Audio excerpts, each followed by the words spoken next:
আমার ইংলিশ শোনার পর আমার টিচার আমাকে বললেন যে তোর ইংলিশ তো ঠিকই আছে, সামান্য 99% ভুল আছে, ওটা 1-2 জন্মের ঠিক হয়ে যাবে। আমি সেই মানুষ যে দুটো সেন্টেন্স ইংলিশে বলতে পারতো না, কনফিডেন্স ছিল না, ভাবতো লোক কি ভাববে, লোক কি বলবে। সেই গত মাসে অক্সফোর্ড ইউনিভার্সিটির ডাকে 1 ঘন্টার একটা স্পিচ শাহরুখ খানের আমি দেখেছি ইউটিউবে। বিশ্বাস করুন প্রত্যেকটা লাইন বুঝতে পেরেছি, কেননা হিন্দি ডাবিং ছিল।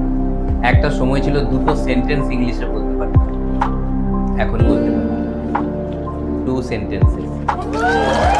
Thank you. সত্যি কথা বলতে কি আমার ডিকশনারিতে ইম্পসিবল ওয়ার্ড নেই, কেন ওই পেজটা ছেড়ে দিয়েছি।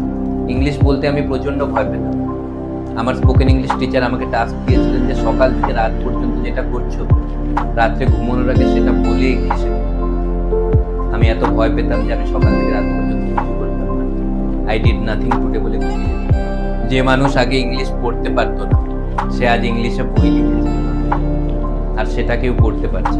লাইফের প্রত্যেকটা পদক্ষেপেই শিক্ষা, এটা আমার স্যার শিখিয়েছে। আমার যখন ইংলিশ আটকে যেত আমি বাংলায় বলতাম। প্রথম হতো 2% ইংলিশ বলছি, 98% বাংলা।